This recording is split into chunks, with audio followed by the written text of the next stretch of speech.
So this is just going to be a short video today because it is the start of another one of my experiments for this year.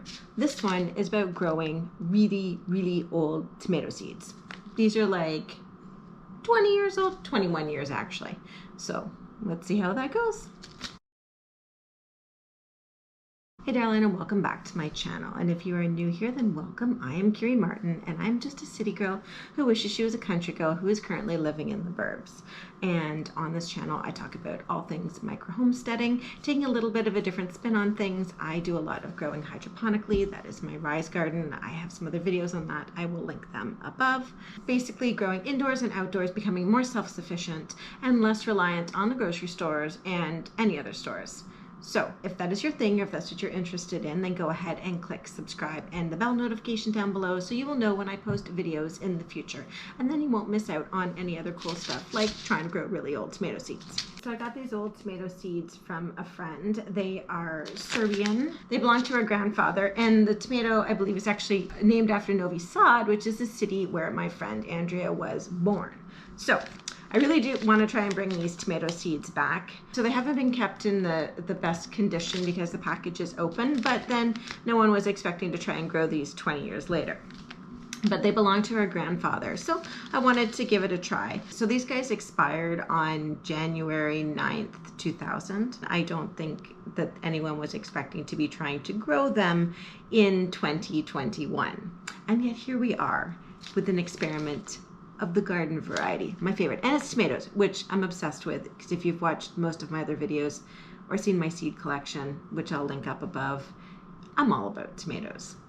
So trying to grow these will be good fun. Now, as I mentioned, they weren't kept in pristine condition that you would hope for, but the intention was obviously not to grow them 21 years later. So when you're talking about growing old seeds, there's a couple of different factors.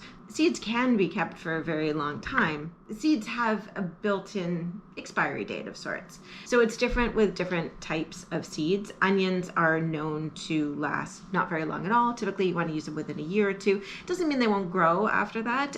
You're just going to have less and less of them that will grow. Your germination rate is going to go down.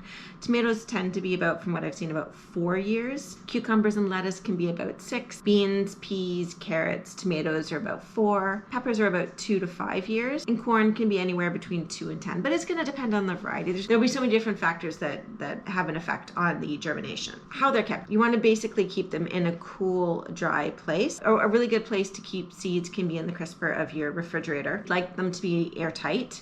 Which obviously these were not. I think they were kept in a tackle box. I'm assuming in the garage. They've probably been through heating and cooling and not a constant temperature, which is going to be another strike against trying to get these to grow, but I have faith. And you'd like to have a relative humidity around 6 to 8%.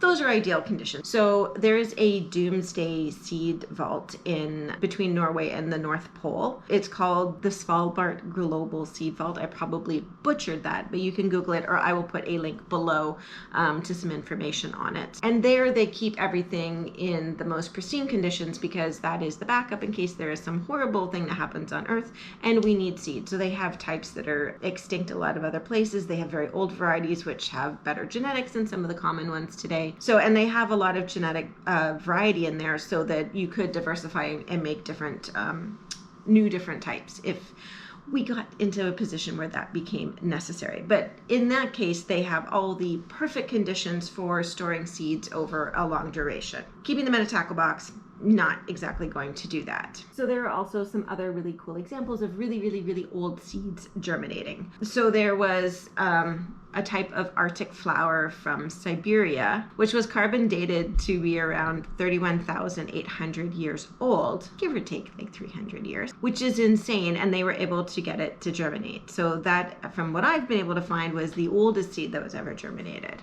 But again, those are scientists in labs doing all these experiments. Another really cool one that was done by a fellow YouTuber, my gardener, who's got a really great channel. He was able to germinate an 87-year-old tomato seed the giant crimson, I believe it was, which was pretty much extinct everywhere else from what I've seen. And he got it off Etsy, but it was kept in their headquarters, I believe, sealed in a shadow frame with some other seeds, and he was able to get a couple of those to germinate, which is really cool and much older than the seeds I'm trying. But his were kept, I think, in more consistent conditions. So let's just hope that I can get a single seed. I would just be happy at one seed. That's all I want. The good thing about it, there was a lot of seeds in this package. So I've got it going 2 different ways right now. I'll show you what I'm doing, and I'll do some update videos. Hopefully there's good news in the update videos, but you never know, it might not work out. So I will post some update videos in the future on how the tomatoes are going. One of the other really important things when you're trying to germinate old seeds is you want to give them the best chance that you can, because they're going to be really shriveled and dried up on the inside, most likely, because they've been around for longer than intended. So you want to make sure that everything is really clean and sterile. You don't want to introduce any mold spores, which are all around. So you want to do as much as you can to reduce any contamination that's going to work against the seeds. You don't want anything competing with them, because they've already got a lot of strikes against them. So you want to make sure that you're using non-chlorinated water. I use distilled with mine to just try and take anything else out of the equation, just to give them some clean water. You can also clean the outside with some hydrogen peroxide. I haven't done that yet. If none of these germinate with the way that I've tried them right now, I'll do another video kind of going into the more complicated steps of trying to get the seeds to germinate, which can involve hydrogen peroxide, also using some sugar water to try and give them some more energy. So for this first video, I just wanted to do it with stuff that other people would have easily around the house that you could try if you also happen to come across some really old seeds. So we'll start with that, and then we will escalate measures if necessary if we don't get some good germination. So let's go take a look on them. I checked them probably about 10 times today, just in case anything's happening. One of them's easier to check than others, but I will show you what I have going on. So let's go take a look at the attempts to revive these old seeds. Really wish I could pronounce it, but I'm not even going to try. Yeah, I don't think that's good. I'm gonna butcher it. Let's go look at the seeds. Okay, so we're down in my basement, so it's really noisy because there's a fan, there's the furnace, everything's going, so the audio is going to be crappy on this, and I apologize. But this is where the first set of seeds are. So let me show you. Okay, so this is them. I just put them in a little container with some sterile ProMix potting soil. I'll put the link below to the one that I use. And I also covered them with some vermiculite, and then I watered them. And I have them sitting here on my heat mat, which I will also put a link to below in case anyone is interested. And yeah, so there's nothing going on in there yet. These were started a few days ago. But these guys have the benefit of the heat, which is also a good thing to give them to get them started. I have the other ones are upstairs. They're a little bit easier to check on the ones upstairs, but they don't have the heat mat. So the other ones I have in my main floor bathroom with my really cool sign that I got out of an old building with the washroom as 2 words. I love that, and I've dragged that thing around with me everywhere. But anyways, on to the seeds. So I have these guys in here just because usually the light's off, so it's dark, just to give them the chance to germinate in darkness. So I have them in a little plastic bag. I'm just going to put the camera down. And I'll see if I can show you. So I just have them in here just to kind of create like a mini greenhouse, kind of keep the humidity in. And you can see I've got a whole whack of them on there. So all I've got is a little plate with some distilled water on some paper towel. And then we can take a peek. I like this because I can actually check on their progress. So for the 11th time of checking this today, there are no roots that I can see yet. But I just started these last night, these ones. So we'll give them a couple more days. So that's it. That's where we're at right now. We have them started. We're waiting for something to happen. It is nerve-wracking. And I hate waiting. So, but at this point, there is nothing to do but wait. And so wait we shall.